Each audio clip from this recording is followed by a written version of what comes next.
Welcome back, everyone, to the podcast. This is Google's podcast and I guess video thing, videocast about SRE and production engineering. And we're live in New York, even. Amazing. For the first time, we're recording in person. That's right. It's pretty cool. I'm Steve. I've been here a bunch. Florian, you know as well. Florian's been here a bunch. We have a new friend. Who are you, new friend? My name is Carla Geisser. I worked at Google as a site reliability engineer from 2004 until 2015-ish, mostly on storage systems. There's a quote from me in the SRE book. And now I run a company that does what we are calling crisis engineering. The company is called Aleph. Cool.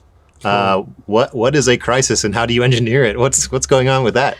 So we made up this term because we needed a thing to call what we had done for our careers, including at Google, which was enter a situation full of ambiguity, full of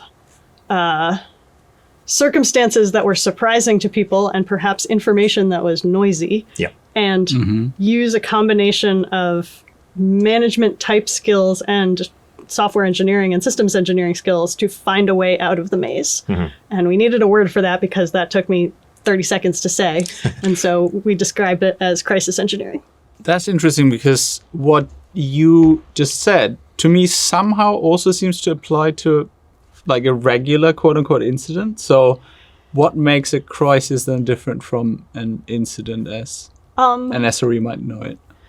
The place that I draw the boundary is that an incident is a thing where there is probably some set of instructions you can pull off the shelf that is maybe a similar thing that has happened before, or even a full-on playbook because it happens often enough. Yeah.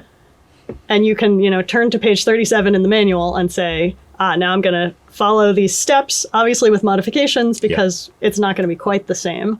But there is a playbook that exists typically for a thing that is an incident but not yet a crisis.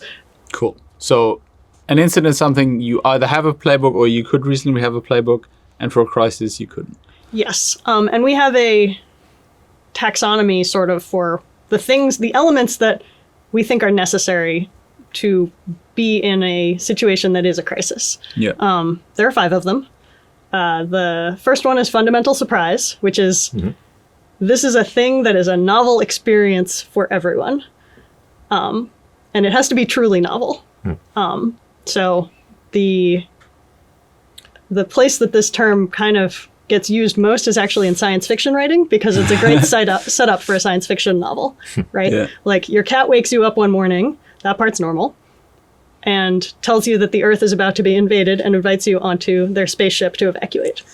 That's novel. That is fundamental surprise. Got it. So fundamental surprise is 1.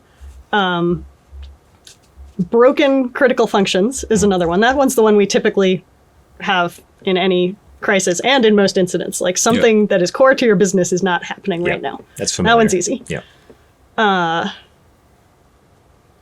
Let's see. The other one is high visibility. So like people are watching the outcome of this thing. And that can be either an internal thing or an external thing. Particularly inside a large organization, the thing you might start to experience is that every meeting becomes about this incident, even if it originally was not meant to be about this incident. Yeah. If the news media is involved, obviously that is definite high visibility. So that is sort of another criteria. A rigid deadline, like a real actual deadline. Holiday shopping season, streaming for the Super Bowl, launching a satellite, those are real deadlines. Internal tech company deadlines don't count. They don't count. Okay, good to know. Yeah. Yeah, those are fake and made up and they move all the time, as we know. So rigid timeline. And then the final one is hard to talk about. It's what we call perception breakdown or a failure of sense making. This is when the people are unable to produce a useful picture of what is going on because either the information they're getting is late or it's noisy or it's overwhelming or different parts of the organization are seeing different things happening. Yeah. The simplest version is it works on my machine. Yeah. That's the beginning of perception breakdown. Right. And then, we go from there. It feels like bit like headless chicken syndrome. Yes. Yeah, it feels like fundamental surprise, and the last one seemed quite related as well. Like in an organization who maybe thinks they understand production but actually doesn't. Is that a common thing that you've seen? Yes. In particular, we increasingly like to say that the core of modern civilization now has computers in it, whether we like it or not. Yeah. But a lot of organizations have not yet admitted that to themselves. And so you get a lot of organizations, especially in government, where they're processing healthcare benefits or unemployment claims. And they haven't yet gotten to the place where they understand that the computer is actually controlling all the decisions. They still think there is a, policy working group that can control what is happening. Right. And it can, but first you have to tell the computer what the policy working group decided. Is it a matter of them not admitting to themselves, or could they actually be genuinely unaware? It's often a little of both. I know that we've seen this. So we work in like more of the cloud space, less of the government-y space, of course. But I think that we see a lot is the people in charge are the people who used to be doing the job. And so often they'll assume that the system is clearly just the same as it used to be, only bigger or something, whereas fundamentally it's far more complex, or something fundamentally is different about it. And so they'll attack the problem as if it's the old one. But in reality, it's something totally different. Is that a similar kind of vibe? Yes. And one of the kinds of perception breakdown you see is information that is out of date or stale. Yeah. And that is a version of that, where the people who think they have their hands on the controls are holding the controller from 5 iterations ago. Right. And so it's not actually connected to anything that drives anymore. Right. Yeah. The example that we use a lot is like if you have a modern distributed system, but you're thinking about sort of a static, stack of things, like your responses to failure are very different, and also your demands of your expectations of like, this thing can't be expected to fail versus a distributed system, which is like, it's made to fail. Like it's okay to fail. That's the whole point of it. Like there's just, you're just looking through the wrong lens entirely. So that seems really common. Yeah. A version of that we see a lot in our work with government is what volume of data is considered like too hard for a computer to deal with. And people often have a extremely low estimate of that because they're used to what will fit on a spreadsheet on their laptop. When in fact, reprocessing 10 million unemployment records might actually be very possible for the mainframe. Right. Yeah. Like you can just do that. But it's not inside people's belief of a way you could deal with the system. Back in the olden days when the term big data was sort of becoming popular, I seem to remember there was this story of the 3 V's, wasn't it? Like volume, velocity, veracity, something like that. Does that ring a bell? It sounds like a real thing. I'll believe you.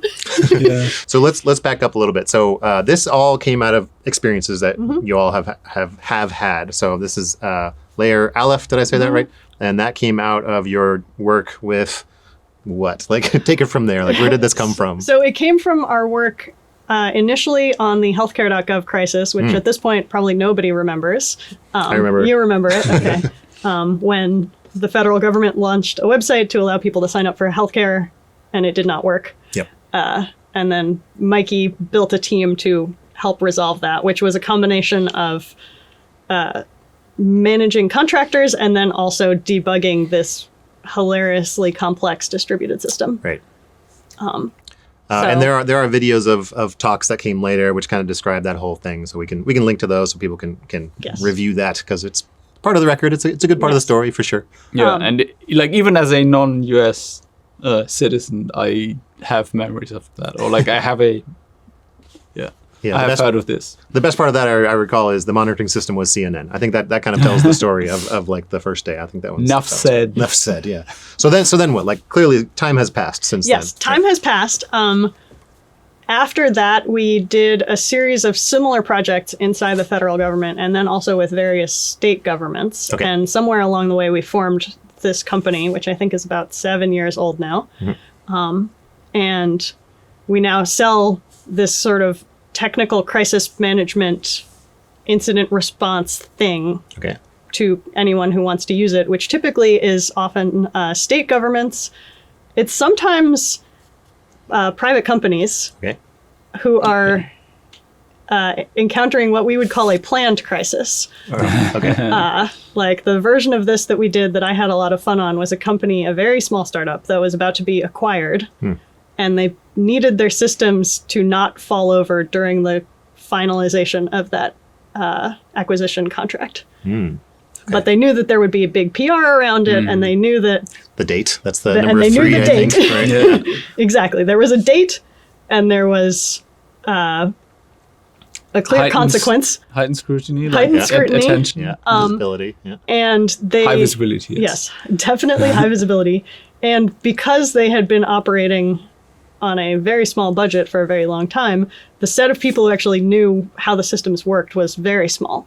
And so there wasn't really anyone who knew whether it could scale, how it could scale, whether it would survive this upcoming increase in attention. And so we worked on that with them. Maybe this is a silly question, but like, are the things that you end up fixing always technical or never technical? like I know the 3 of the 4 of you in the company. I've met at least 3 of you, and you're all former SREs. I don't know if the 4th one maybe also is too, or but like, is it an SRE thing by nature, or is this just like a coincidence that you're here? You know, like.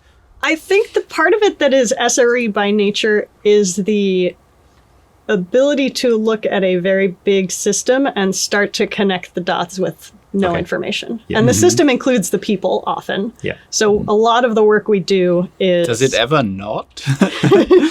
It almost always includes It was a leading question. I mean, of course it includes the people. It always includes the people. Yeah.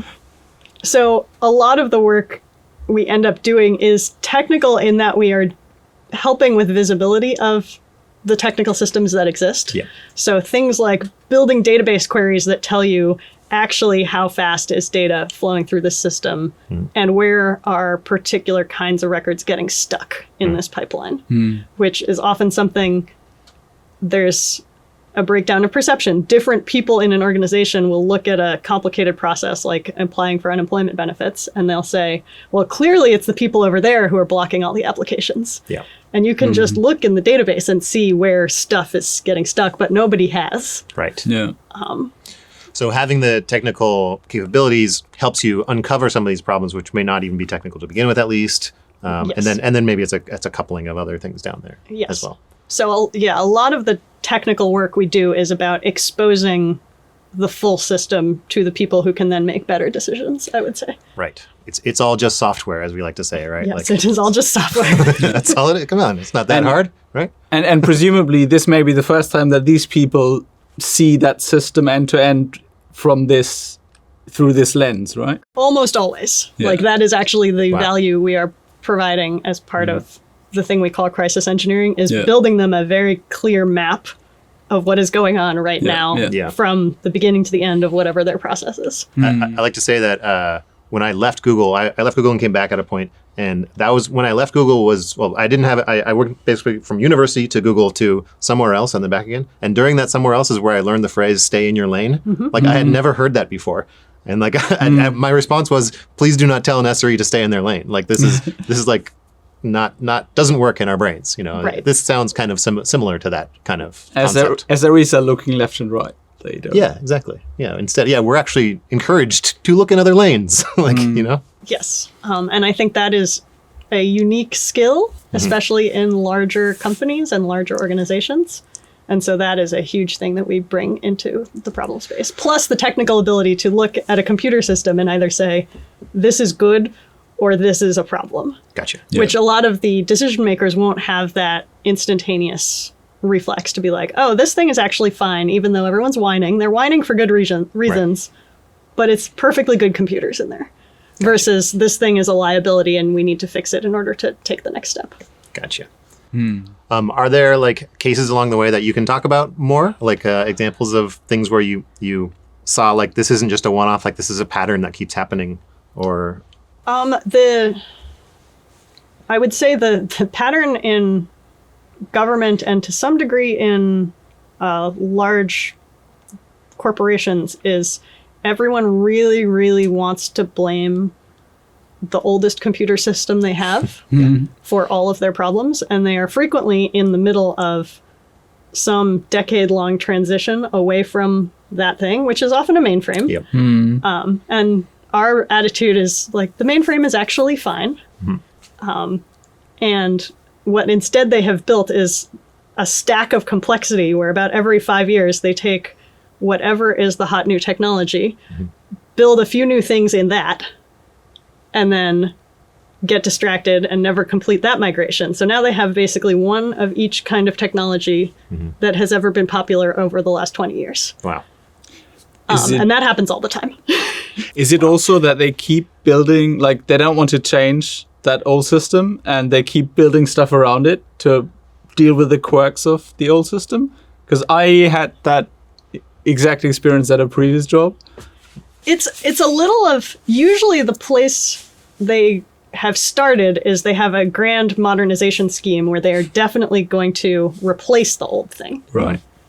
And so then they start with maybe a little piece, if you're lucky. Or sometimes they start with the grand modernization plan and get about 60% of the way through. And then you just have a hodgepodge of stuff that's glued onto the side, and you still have the original system, Right. and now you have this other stuff, and we do it again and again and again. And so drilling through that complexity, I think, is also a skill that tends to coincide with people who describe themselves as SREs, is we kind of don't care what kind of computer is in there, as long as we can follow a chain of events and, anyone can run TCP dump, anyone can look at a log file, doesn't matter who created the log file. Right.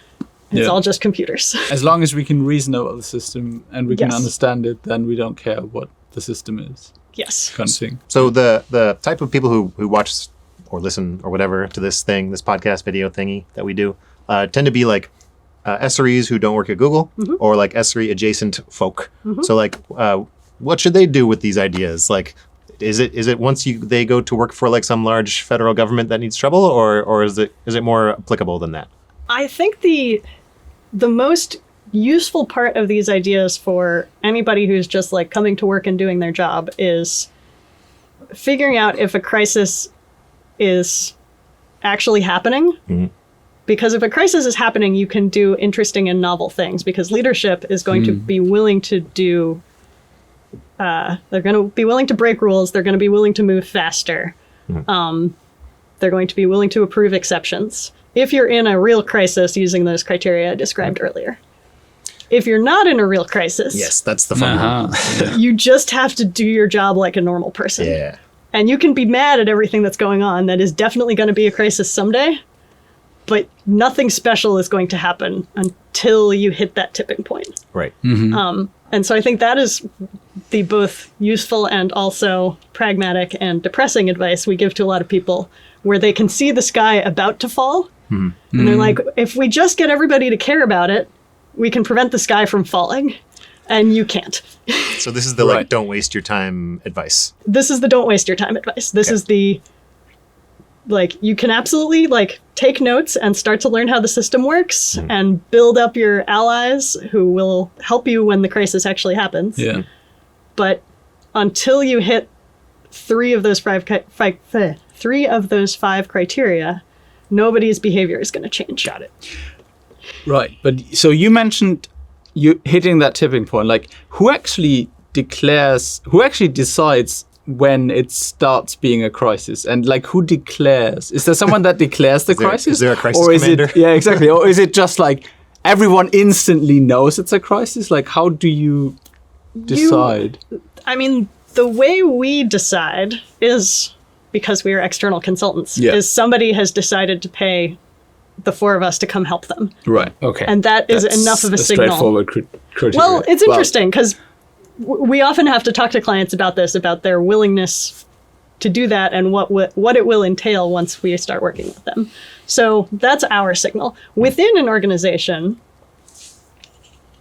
there has to be someone who is frankly scared enough Yeah. to be willing to break rules. And so you can nudge them using the information you have, but ultimately, someone who has the levers on power needs to be willing to do something new. So once you are engaged, by definition, it's already in a crisis state, or close enough that people are willing to take and to do something new and interesting. I presume you learned these rules by when it didn't work, right? You got engaged and you're like, it's not moving, or we keep getting frozen out. or whatever, right? Exactly. Yeah. Yeah, we kind of back computed the crisis criteria Right. from the experience of places where someone said, this is really important, we definitely need to do something. And we were like, okay, we will definitely help you do something. And then nothing changed. Okay, so this is a good way to determine if it's worth continuing or not, kind of thing. But we're not trying to encourage people for like, oh, if you have 2 out of 3, just cause the third or the fourth one to necessarily like. I don't know. I personally do not like that approach. I consider it to be kind of a dark art. Yeah. Okay. Fair. I suspect you all and many people listening to this have worked for leadership who is willing to create a crisis for their own ends. Like a version that I have seen actually be successful is we're moving everything to the cloud. We have ended our contract with our data center provider 2 years from now. You just made a hard deadline. Congratulations, you have a hard deadline. We made one. Great. And sure, you could extend that contract, but it's going to cost, 4 times as much. Right. I don't know if that works, but it's definitely a thing that people try to do to get their migrations to go faster. Yeah. Motivation. Right. Okay. Well, this is really good. I think this also calls in the phrase "never waste a good crisis." Similar kind of thing. Yes. I hope you put that on all your literature as you go forward. I'm sure I'm not the first person to suggest that. No, I mean, a upside down version of the way we think about this is like, great, you shouldn't waste a good crisis. So in that moment, what exactly are you doing? Right. Yeah. And that's kind of the rest of the story, which we are not talking about right in this moment. But maybe Mikey can fill you in on part 2. Yeah. That sounds pretty good. It's also a bit like when you transition from somebody should do something, we must do something right now Yes. kind of moment. Yeah. And usually we must do something right now because of that taxonomy I described is everybody gets that feeling at roughly the same time because it becomes impossible to ignore.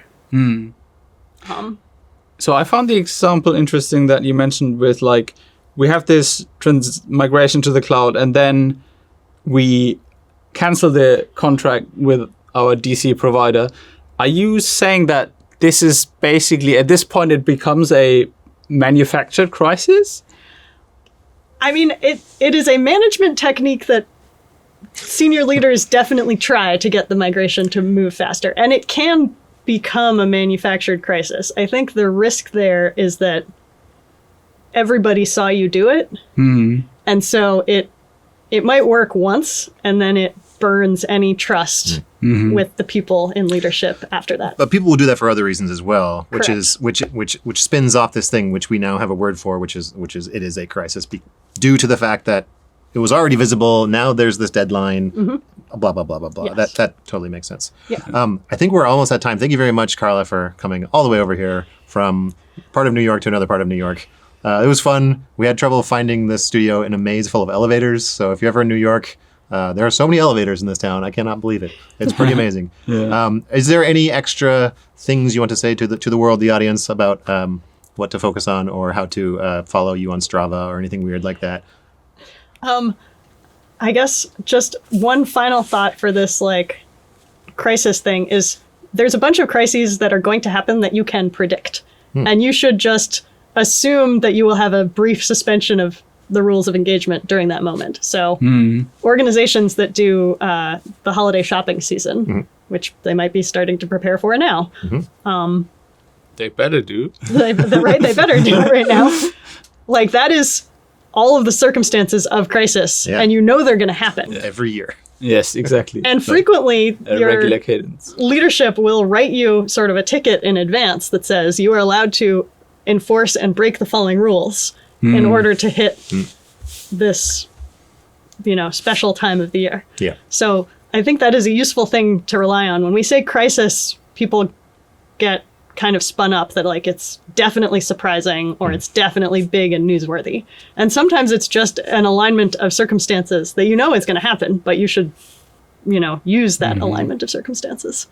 Does it then actually fit the novelty criteria? Doesn't have to, right? Okay. You only need most of them, not all of them. Right. Got you. Cool. Yeah, that makes sense. It's definitely not novel, but it's high visibility, definitely Tight deadline. Yeah. and probably going to cause a breakdown in understanding of how your system works. Pretty likely.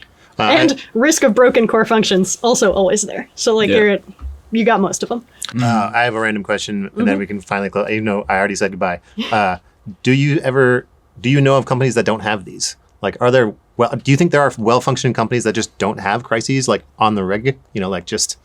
Or is this a pervasive thing? Like, does everyone come across this? They just already have this capability in-house, potentially, without calling it what they're calling it. So I guess, could there be a company that cannot hit enough of the criteria? Is that what you're saying? Or they just regularly handle it, right? Right, okay.